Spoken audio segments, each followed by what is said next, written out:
Beyond.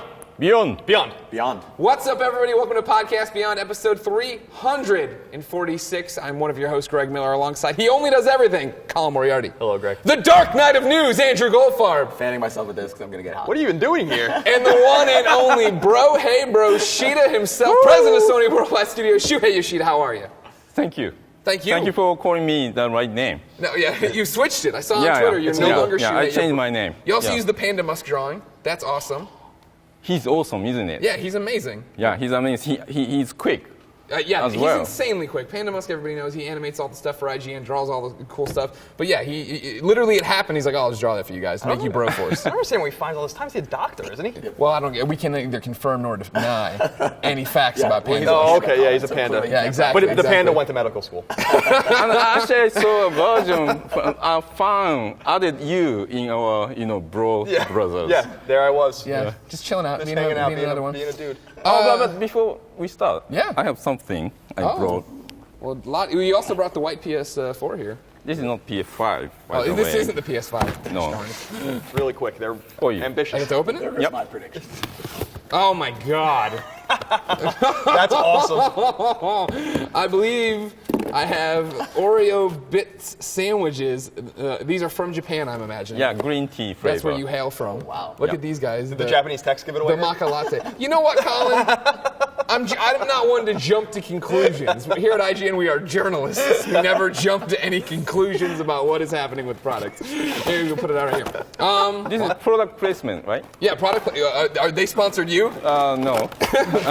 Look at that. They're little green ones. Well, I am very excited now to finish this show and eat these cookies. Yeah, so before I was leaving Japan, London podcast Beyond Fan suggested to me, I bring in, matcha, Oreo to Greg, and I thought, that's a nice Now idea. they'll go through the official Oreoation review when we get back to San Francisco. First order of business when we get back. Yeah, exactly. Done with all of this Nick, video put it on the game schedule, garbage. please. Let's talk about Oreos, which is what matters the most. Guys. Yes. It's E3. It is. Yep. Another. Here we are again, another year in. Another thing. Just cracking the rocks out there in the salt mine of video games. Could we just explain why Andrew's... people might be surprised that Andrew's here. Andrew disappeared. He doesn't work. Yeah, you're hanging out. Yeah. You work at Gearbox now. Right, you left IGN. I did. I left IGN in February, so Valentine's Day was my last day. But I've seen you guys a few times. It was the reverse Valentine's Day for me. Yeah, I broke Colin's heart. But I'm back. Hi. You're just here to hang out. Oh, I'm talking about People call for him all the time. Of course, I'm Beyond now. It's me and Colin on the ever-rotating third chair. But when we had a chance to do the annual Podcast Beyond with Shu and Goldfarb, why not? And I've gotten used to it. I like seeing Shu over here. Chair, right? You're rotating in the rotating chair. Well, I went to see you as often, so I had to come back. Yeah. There. Also, my voice is very close to giving out. I just wanted to clarify. All right. Shuhei, how did the PlayStation conference go? How's the E3 gone for PlayStation? What did you think? I liked it. I liked it too. Slowed down in the middle. That was the one knock that everybody has. Yep. We need something for you to talk about, right? Yeah. It would be too easy if they liked everything. Exactly. We don't want people on the calling us PlayStation fanboys. So you throw stuff in the middle that we can bitch about, and then you're like, see, they're giving out objective advice on what's You could have happening. just brought Wonderbook back out. That would have been That was one of the predictions, right? Did we? Was not? No. That would have been awesome if you brought Wonderbook Who doesn't back. like to move? For the record, I think we all have the platinum in the Harry Potter one, right? Or at least Greg. No, I didn't. Oh, okay. I have a strict no bullshit platinum trophy thing anymore. Anymore. Okay. Yeah. I was going to say, it's not that strict. I still have like when you 15 of them. Yeah, I was going to say, when you have a bunch of BS platinums. No, I want to hear from you, Shu. How did you think everything went? We'll talk. We talked a lot, ad nauseum about this. I want to know what you think. Oh, yeah, so the best part for me actually was the being able to announce Bloodborne myself. Oh, yeah. And actually, that was not the original plan because I was suggesting strongly that, this year, Scott Brody should be back. He's a, great speaker and people understand his English, better than mine. But I knew people want to see me. So I suggested something like, can we do something like the last year's Gamescom, where I went on the show and just played game. Yeah, you opened it, yeah. Yeah, and just walked out, and that was great. I feel much better holding controller. So I was a part of the LBP3 demo. Oh, yeah? Yeah, crew. That was the plan. But when I arrived in the rehearsal, PR manager came to me and said, sole issue. They don't want you in that demo. They meaning the LVP team because they practiced and how to introduce the characters. So I was but I got a new role to introduce platform. But you know how excited I am. So I'm like, I'll do it. Yeah. So after that short thing, I was able to sneak back into the audience in the middle of the conference, and I, enjoy the show like everyone else in the room. And, No Man's Sky. Oh my gosh! Don't start No Man's Sky. That looks amazing. Very cool. Yeah. So I experienced the both sides of the show, so that was awesome. I have to ask you this question: why not more Vita at the press conference? Did you feel like Vita got its due at the conference, or do you feel like maybe you all should have spent more time on it? I remember we had the same conversation last year. I suspect we'll have it every year. So press conference, for one thing, people don't like the long conference, so we really try to keep it to, somewhere around 90 minutes, better if less. So we focused on, and it's still a new year for PS4, and people are, really focused on looking for, more people are looking forward to new games on PS4 and updates in some of the games, and we have lots of games we could have brought to conference just talking about PS4, and at the same time we have the platform initiative, like the hardware we launched at PS4 is just the beginning, and we are always improving the system software, adding features, adding new services. PS Now is launching really soon, and we have Project Morpheus to talk about, and we have that TV show to talk about. So it's already getting to be a packed conference. So of course, PS Vita is important, but we chose the message for this year is PS Vita is getting new functionalities. PS TV is adding, and it's based on Vita and getting the remote play with PS4. So the focus has been to message. PS TV. Yes, thank you. Message PS Vita has multiple functions, and if you have PS4, it's a great way to play your PS4 games on remote play. And when we launched the PS Now service, now you can use your PS Vita to play PS3 games, in North America. And so all those new way to use PS Vita was our focus. Sure. That said, when you go to our booth, there are lots of new great PS Vita games. Yeah, there are a ton of Vita games on the floor, and one of the games, I was really. I went upstairs. It's not on the floor. I think I played Freedom Wars, and this game is really good. And I'm really excited about this game.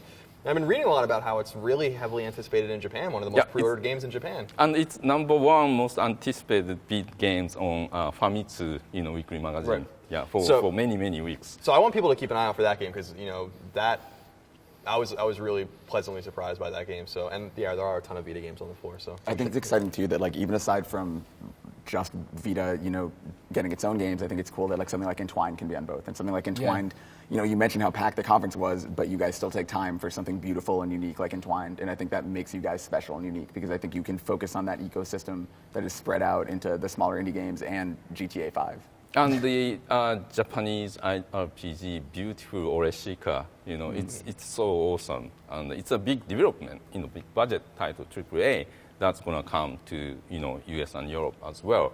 And the Murasaki Baby, big fest, we sneakily announced the new Fat Princess games for the What the hell? That was very quiet. And I'm like, did you see the Fat Princess game? What is going on with that? That's interesting. It's surprising that you can stealthily announce such a large woman. That's Fat Princess. What? That was good. That was a good joke. That was well done. Dave, you liked it. You liked the joke. Dave Toole doesn't like anything. Do you think, Shuhei Yoshida, that Vita doesn't get that much screen time at the conference because you're not worried about the Vita fan base buying it? Like, because PlayStation 4s hit more people, it's more of a diverse group having it, right? They need to know why they need to be excited for this, $400 system in their house that they bought. And Vita owners already have a crazy attach rate. It's the same thing we always talk about, right? On the outside looking in, people who don't own the Vita goes, there's no games on Vita. And then us with our Vitas are like, I need a bigger memory card because I have too many games on my Vita. Well, so, after the show, woke up today, yesterday, I got lots of people complaining about where's Vita. On the internet? Yeah, well, People complaining on the people internet. go to internet and so that's the largest list of people, and so I got reminded we shouldn't assume anything. We assume, like you said, Vita people, consumers, very very happy. Almost every week, some interesting new games come out. There's a Borderlands 2. I've been enjoying playing. But we shouldn't assume. It's very exciting to talk about PS4 games that you can play on Vita. Yeah. But now, I understand that there are people who love Vita and who are not necessarily, planning to buy PS4 soon. Or for them, all the news they wanted to hear were about Vita games. So. Yeah. I've noticed especially the strange kind of stealth announcement of Final Fantasy Type 0. On it coming to, I was excited. It's coming to PS4, which is totally random. This is a PSP game for people that don't know that was out in Japan, so they're just uprising it and bringing it to PS4. But then people were like, "Why isn't it coming to Vita?" And I was like, "We should just be happy we're getting it." Well, I think it's easy to forget that every PS4 game, technically, you were talking about remote play. Remote play for me, I'm pretty much playing most of my PS4 games on Vita regardless. So it's kind of funny that you have that cool crossover, even if something isn't natively on the system. Here's my next question. Oh, you side first. I sighed first? Well, you paused first. Did I? Okay, fine. All right. Talking about games that aren't coming to Vita.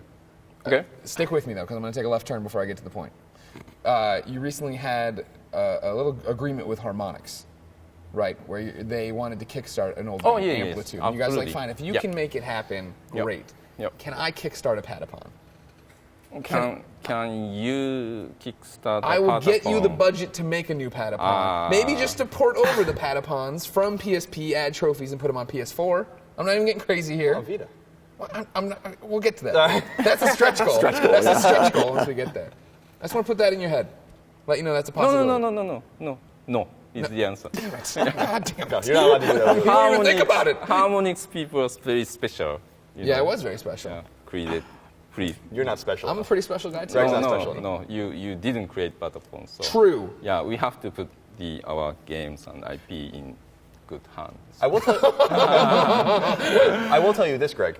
Speaking of Patapon real quick, I guess some of the guys that worked on Freedom Wars worked on Patapon, right? The producer. Yeah. Yeah. And I was talking to him through a translator, and I was like, because they were like, this gentleman worked on this, that, and the other thing, he worked on Patapon. And I was like, oh, my buddy Greg would love for you to make a new Patapon. And this is what he told me. Tell Shuhei Yoshida that you want a new Patapon. Everybody tweet at YoSP and tell him you want a new Patapon. Or you want me to be able to take the rights to Patapon and do whatever I see fit.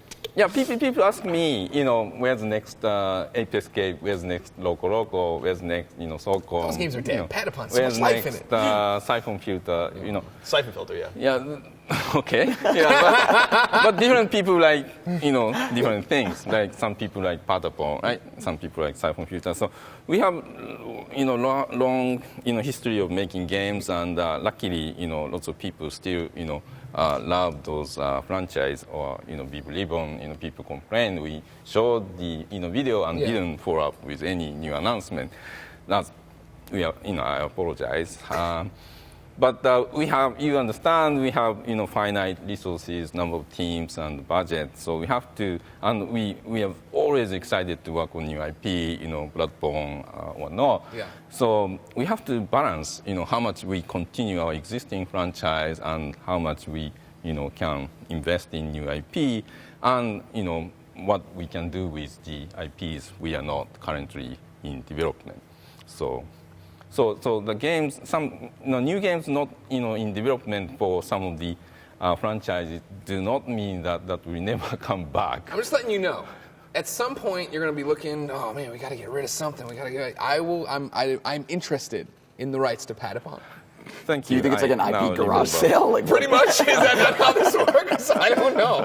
I'm not really sure how to develop games or sell and buy licenses, but. So let me ask you this. So one of the things that we were talking about in our pre-show for the PlayStation conference was the exciting nature of the fact that a lot of the first-party studios are silent, right? We don't know what a lot of them are working on. And I really appreciate every time you mention that in Podcast Beyond. I think it's enticing because, they're not like the guys in Bend aren't just sitting there for 4 years. They're obviously working on something. So, but what I noticed was that we don't, after the show, we still don't know what a lot of these studios are doing. Like, there wasn't a lot of illuminated. We knew that Naughty Dog was working on Uncharted. We saw a lot of third-party exclusives, which I think surprised a lot of people, like Bloodborne and Suda's game. But we still don't know what Guerrilla's other team's been doing, what Santa Monica's been doing, Ben's been doing. So is the time not Let him right? talk. No, sorry. Bloodborne is not third party. But Bloodborne is a From game. From Software is the developer. Right. Well, I know. We I know are it's, the publisher. right, but I mean from a first-party studio. I should clarify. Oh, okay. Internal Yeah, teams. you own that IP, but you know, like you're getting third-party studios to work on them, which I think surprised a lot of people. But still, a lot of silence from your own studios. Yeah. When is the time right to let us know what like, is it Gamescom, is it TGS, is it E3 next year, or is it not at any of these shows? Do you want to trickle out the news as Well, you guys see all fit? of the above is the answer. And like you've been, articulating every time so perfectly, we are blessed with so many talented teams. And many teams released games, last year, Yeah. right? And so there are lots of people working on something new. And we are, in a very, very fortunate situation that no one, from marketing or higher up is really pushing me to announce it, Yeah. right? We are in a very, very, fortunate position so that we can, take time for each title to see, when is the right timing, what's the right timing.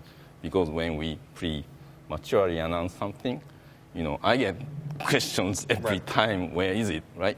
So, Who would do that? yeah. so many games that I was so excited to announce Bloodborne because the game could have been announced, earlier, right? But we, were able to take time, and the same teams, games, same way.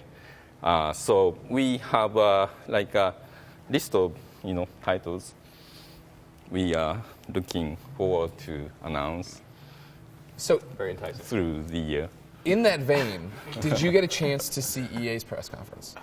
EA, yes. What did you think about their approach this year? It was real different, right? All these different teams coming out and being like, we're working on a new IP, here's incredibly rough footage, it doesn't even have a title. We'll see you when we see you. Actually, I was surprised by that comments by people watching because I enjoyed their show. There are lots of new games, and I don't mind developers talking. Yeah. Well, actually, I love Yeah, to I liked hear it a lot. from developers. So I liked it. Yeah. The Andrew Wilson seems to be very passionate. Yep. Yeah, absolutely. young star. So Yeah. he must be infusing a new energy. Nick into Scarpino's texting me to EA. strike the box. I told him specifically before the show, you can just shout out. It's Podcast Beyond. No, Shu loves it. That's what he's here for. He loves getting He's here for the shenanigans. So I'm curious, Colin mentioned, obviously, if you guys aren't ready to announce first-party studio stuff, you do have these IPs that you own that you're entrusting to third-party studios. And I'm always interested in seeing something like Little Big Planet that is in the hands of a third-party dev, and now Bloodborne coming from is obviously perfect for that, that spiritual successor to that franchise. But is it scary for you, especially as kind of the shepherd of all these studios, to hand off an IP that you own that you could want to return to someday from a first-party IP to a third party? Have we done any I mean, that? Does it worry you? I guess what I'm saying is, does it worry you to kind of hand your baby to somebody else, like Media Molecule created? Oh, Little yeah, Big you Planet, mean but the- now it's in the hands of a third party. Different developer. Yes, Yeah, exactly. because we don't call our developer third-party developer. We call maybe our developer partners or second party. Yeah, or- people Sure, call sure. it second Oh, party. because it's a first-party public. Yeah, that's true. yeah. Well, it depends. If we do not feel comfortable, we don't do it. Right. Right. That's the thing. So every time we are doing it, we are feeling comfortable. Mm-hmm. Yeah, like LBP3 is done by Sumo, and they've been, involved in creating contents for, Little Big Planet. They're very close to, all the expanded Media Molecule, like a family of, creating and supporting Little Big Planet franchise for, years. So, and the devs spent actually lots of time up to this point. We are announcing the game this this week, but we are releasing it this November, right? Yeah. Yeah. So we've been, the team spent a lot of time making games and tools and discussion with Media Molecule guys, ex-dev people from our studios.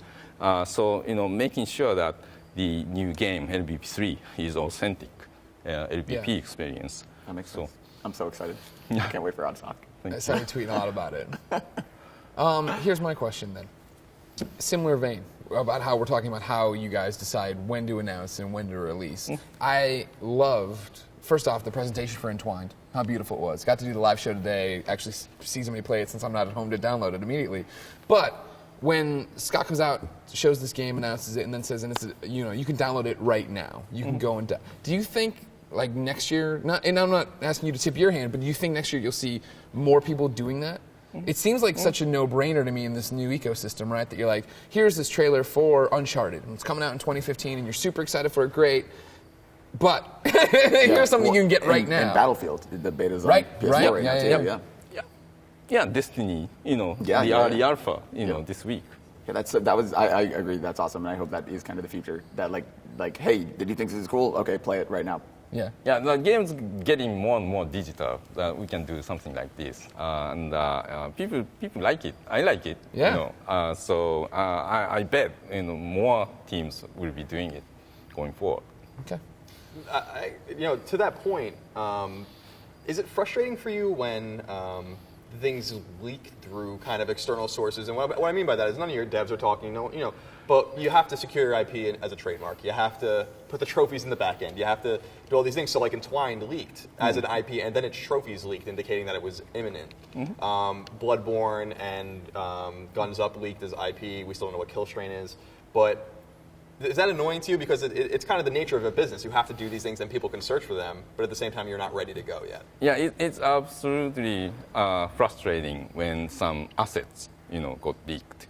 But as far as the, trademark, it's hard to, get some info other than the name, right? And there are some trademarks we, apply, but not necessarily, use it immediately. So that side, I'm not, concerned at all. But there's some asset, showed up on the NeoGAF or some site. We are like, so disappointed. The Project Beast, right? Because we waited for this long. Right. Why now? You're right there. You're right on the precipice, right, of being done with this, and then it gets screwed up. Yeah, and I was really excited to watch the Metal Gear trailer, and I watched it 6 times. And purchased the music on the iTunes, but some leaks happened, and Far Cry 4 demo was, right. Oh my God! But right before the show, something happened. So that's the nature of thing. We have to continue to fight, against security of that, and I'm sure other companies are in the same situation. So, the answer is absolutely, yeah. Was it a tough choice we talked about the middle section of the conference, right? Were you guys concerned about talking about powers or anything on the entertainment front? Because you had won so big last year with games, and Microsoft had said coming to this one they were going to be games. Was there a concern of like, maybe we shouldn't do this, or like, screw it, we're Sony, we'll do what we want? Oh, well, not that way. Well, but, no, I mean in a good way. Like, whatever, we're PlayStation. Yeah, so maybe it was a bit longer than, in terms of messaging, we could have done, a bit in more compact way. But we really wanted to, send a message that we are working very, very closely with Sony Pictures, and they are very excited to come to PlayStation, and they try to understand the, PlayStation fans, because they are seeing this as an opportunity to expand their reach into the game audience, right. And they see this as a great partnership. So it's not like talk to some movie studio. What do you have? Yeah. It's like what we can do together to create exclusive new like a TV show for PlayStation consumers. Is that going back to, when Kaz took over? He was talking about, one, right? Yeah, One yeah. Sony. Is that going back to this? That's coming in many different ways, and continuing with the powers. And it's also a message that we are adding more value to PS Plus service. Right, that was a big thing. Yeah. So I was very excited that we are able to announce it, and so there are many aspects of that project that we wanted. We felt the really need to put that in the show. Maybe not that, taking long time. And the other example, how One Sony is pushing us working closer with other parts of Sony is Bravia TV support of PS Now. Yeah. So our vision for the future is, because the games are on the server side, our vision is we want to serve PlayStation games for any display, as long as it has, screen and the internet and DualShock connection. And this is the first, attempt to bring PlayStation Now to other devices that are not PlayStation.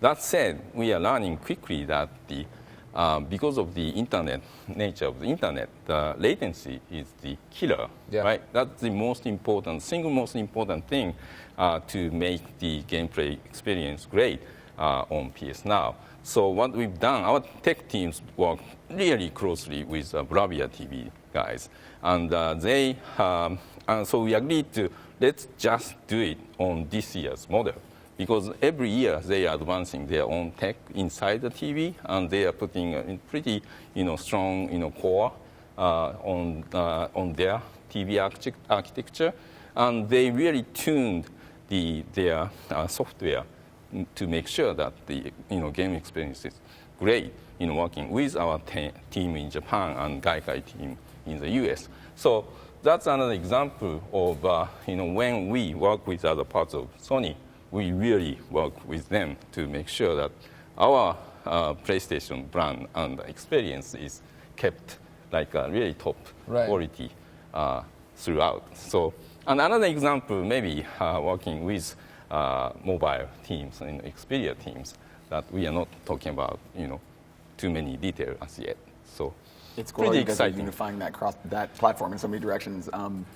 The Vita and PS4 bundle that kind of got shown a couple weeks ago. Yeah. That's a really cool step in the right direction. I think it's something that you had predicted would happen for a long time, actually. Do you feel like that, Colin keeps asking about more games for Vita, do you feel like that helps tie Vita more as that part of the PS4 ecosystem, part of remote play, part of PlayStation Now and streaming? Or do you see it as just a way to kind of make sure the Vita is in the hands of as many people as possible? Well, I saw what you're talking about. I saw some screenshot of the Amazon store or something in Europe. I liked it. I liked what I saw, but I personally, I'm not sure. Was it done by retailer side or SC Europe side? Sure. But it's a good deal, I'm curious, Greg brought up, what Microsoft is doing, and they were talking about, they tried to double down on games after learning some hard lessons, I think, last year. One of the things I noticed was, they took the stage and they acknowledged you guys almost immediately. That was very nice. That was a really nice. classy thing. Yeah. How do you feel about your competition right now? I mean, you guys are selling more units than them. People seem to be more positive, and at least in our our hardcore gaming echo chamber, more positive about PS4 than Xbox One. Are you feeling confident? I mean, do you look at what they're doing, and are you learning anything from them in terms of how they've been approaching anything, or are you kind of focused on? Well, that's a mean question of yours. What do you mean? Of course, we learn a lot from everyone in this industry, right? It's not meant to be mean. Yeah. Well, sorry. I'm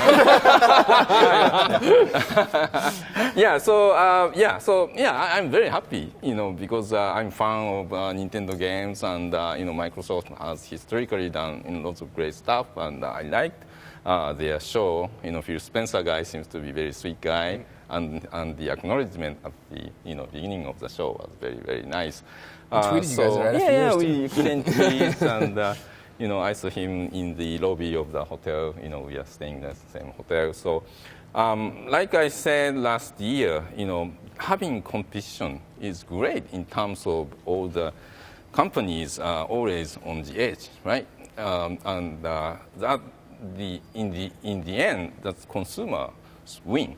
So one company is dominating. It's not really good, right? If you take economics class, teachers may tell you that always go for domination. That's good for you in terms of profiting your situation. But that often slow down the innovation or effort, right? And and the whole industry, like Jack Tretton used to say that We don't say that name around here anymore. Oh, okay. Like that old guy used to say. Some older people Yeah. used to say that when the finish my sentence because I don't remember. when the tide is higher, that The rising tide lifts all boats. Yes, that's it. This That's is it. Yeah, so This is we the team need, that's bringing you Patapon. Yeah, not yet. Yeah, so we need everyone to do their A game, right? So that the video game industry gets really excited. Yeah. People talk about, general media write about, having Oculus and Morpheus and Facebook. It's always great that we can get more attention and more money, investment, and competition really push you to work harder. So I'm really happy to see Nintendo, Microsoft, putting their really good show. It's what you talked about right when we got to talk in New York for the PlayStation 4 launch event. And you told me that you wanted Nintendo to do well because their games typically skew for a younger audience, so you get kids used to playing with video games. Yeah. I said something like, imagine the future, this dark future that all the young people grew up only playing games on Tablets and touch. touch. Right? Yeah. So no one That's buys. a horrible future. Colin and I don't exist in that future. Right. Yeah. You're gonna die. I'm gonna die. Right. Yeah. So some, great, people or gamers really want all of us to be successful and continue. I like touch, based games. Some of them really, really good, but they're different kind of games. If anything, more games, the better. Yeah. So. That makes sense. Thank you. One of the things I noticed, we didn't, obviously PlayStation Now is trying to bring the PlayStation 3's catalog to different devices, as you said, but I couldn't help but notice a lack of emphasis on the conference on the PS3 itself, and that, I just saw the guys from Atlas today, actually, and I was asking them about, Persona 5 coming to PlayStation 3, and that might not concern them in Japan, but does that concern them when the game comes out in North America and Europe? And I'm wondering, is the time becoming right to push PS3 one last time, to drop the price, to do something, to put one last big game on it, or are you guys going to kind of walk away from it? Well, that's really a good, business strategy question. Maybe I'm not the best person to answer Fair that. enough. Yeah. So what I observed in terms of PS3 and PS4 transition this year, and I'm sure you all agree, is last year there are many PS4 games, shown. But from third parties, the typically cross-platform, cross-generation games. And it was clear most of them were targeted for PS3 and Xbox 360 and upgrades for PS4. But this year, all these, to me, cross-generation games seem targeted for PS4 and Xbox One and PC. And they talk about, we have, last-gen version as well. And some games are only for, this gen or next gen, like Assassin's, Unite. It's so exciting. After the launch and successful, adoption of PS4 and Xbox One, it's clear that publishers are feeling very, very comfortable to let their teams to go for the, higher ambition, and that's what people want. Right. I mean, you think it's night and day, right? I remember playing Assassin's Creed 4 on PS4, and I was like, "This is beautiful." But on PS3 it was beautiful too. Clearly, it's just up-res. And then seeing Assassin's Creed Unity, right? The amount of people on screen and the ability to jump seamlessly into the buildings and then run out. You're like, "Oh, this is the next gen, right, of Assassin's Creed." That makes a lot of sense. Yeah. I guess the other question I have is with PlayStation 4 in Japan. PlayStation 4 is killing in the West and doing really, really well in the United States, and in Europe and in other territories that you've released it in. In Japan, Vita is actually the only piece of hardware up year over year, but PS4 seems to be really struggling. Do you think that they're just waiting for that that one game that they have to have before they adopt it, or do you think that the Japanese gamers kind of changing and moving away from consoles? No, that's not the case. Yeah, like you said, they're waiting for more games that they want, and we announced Bloodborne. People in Japan are very, very, very excited, and the people. And Jim Riley. Jim Riley's super excited. Yeah. I haven't been replying to his tweet. Why? Did you guys have a falling out? No. Because Okay. he's been tweeting and asking some sensitive questions. So I stopped replying. Gosh, darn it. Jim, make it easier for me. Yeah, and people ask about Final Fantasy 15 and Kingdom Hearts and Deep Down. Deep Down is playable, on the show floor, and Phantom Pain coming out. Yeah, so Japanese publishers are working on it, and it's maybe taking a bit time, but sooner or later, Japanese consumers will see what they want. So I'm not worried.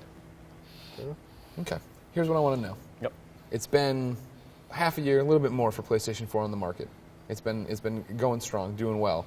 I want to know what was the biggest surprise for you for this first half of PlayStation 4? Yep, it's still a surprise for me. So many people actually buying PS4. Thank you. Yeah, and it's a great surprise that people are enjoying the share functionalities, live streamings and posting videos, and we are responding to their enthusiasm. Like we announced that we are releasing the Playroom update. DLC, so that you can set up your own show like you do. Yeah. When I want to eat pizza, Yeah, you set your music and some animations, and you can use controller to do some props. That's a great move, right? Because my concern was when people started using Playroom to do live shows that, I thought of, the old days of the bad PlayStation. They'd try to figure out a way to stop them from doing it. But here you guys are, right? Like, oh, this is something we didn't expect you doing, but we'll figure out a way to make sure we can do that for you. That's Well, cool. of course, our legal people tell us. Yeah, you give them a heart attack all the time, I'm sure. No, that's their job, right? Yeah. But we are adding the moderations and ways for people to report to us and report to the service providers, and we continue, to do that. Some ban, some, extreme consumers accounts like that. Also, you're just tossing in the YouTube functionality now. That's Yes. something else. Yeah. I was so prepared to say, yeah, when it came up, and I did. That's big. Can we expect, you guys have been iterating a lot on PlayStation 4 in terms of firmware. We've had a lot of very quick updates that I think have made PS4 even better than it was out of the box in November. Thank you. Not many consumers agree with you. I So think every morning I wake up, where's this, where's that, Yeah, where's I that? think I think some of these guys didn't use PS3 if they don't understand how much better this experience is. And I'm curious, could we expect these kind of quick fire updates in the future? For instance, maybe being able to change your name on PSN. I just wanted to ask that question. Is this something you guys want to keep iterating on, or do you think you'll slow down and do bigger, meatier updates moving forward?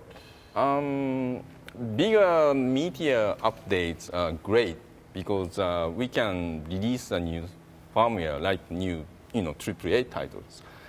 These days, the system software is huge in terms of providing functions that people use every day. So we have hundreds of people, software people, working on new functions and improving it. So more and more, we try to do larger updates less frequently, but we still have to do some small updates to fix some issues or release some features that we cannot wait to release until major updates. So if you notice, the last time we released the firmware updates, major update 1.7 in April, we announced it in March.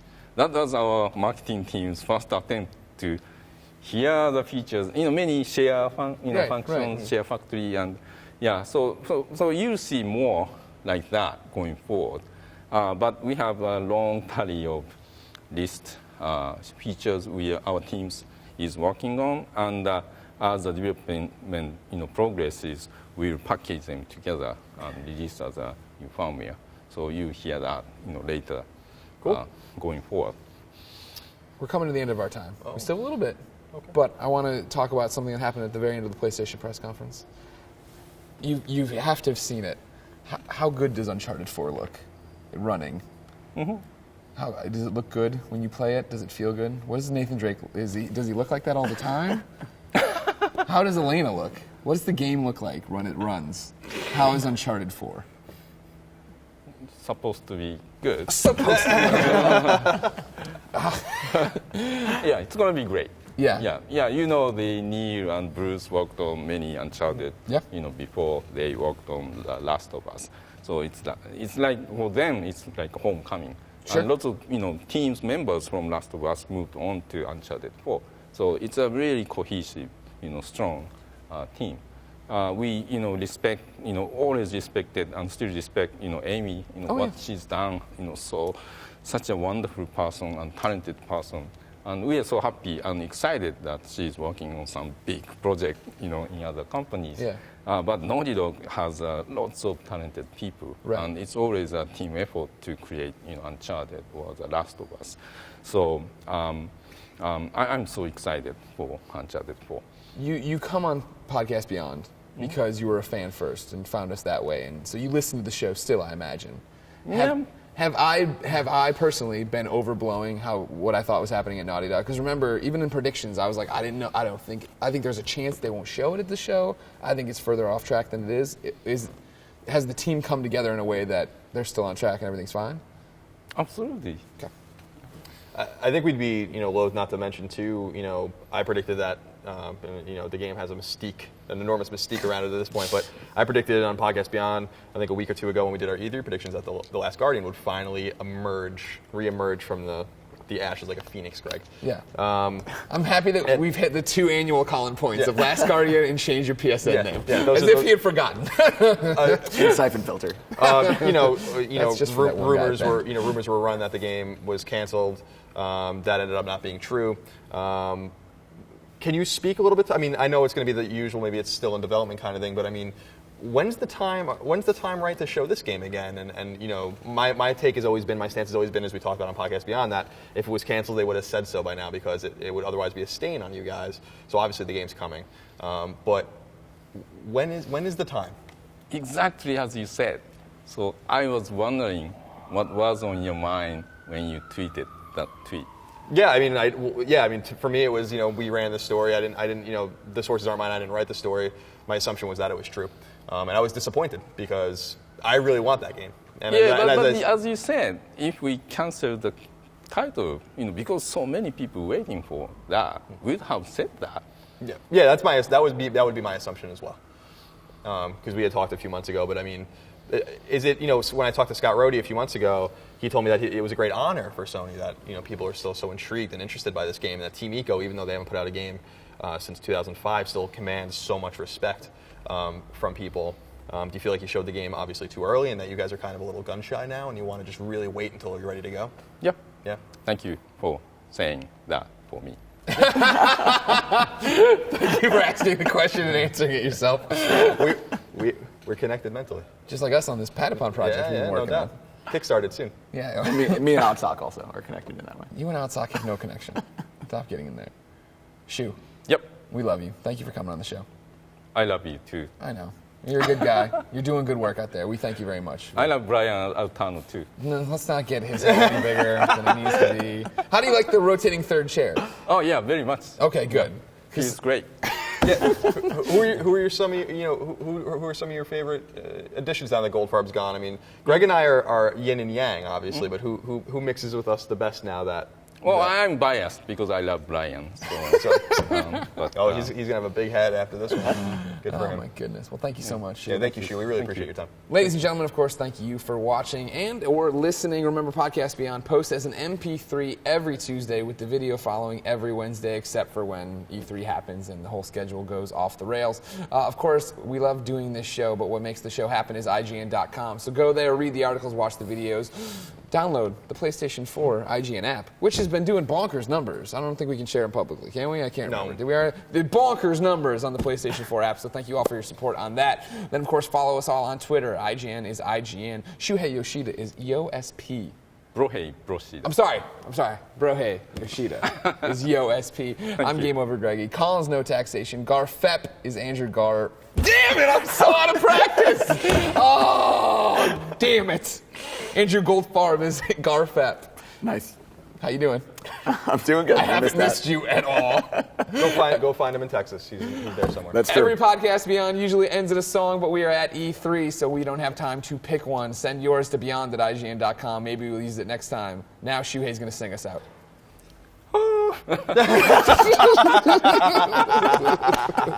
Beyond! Yeah. Beyond.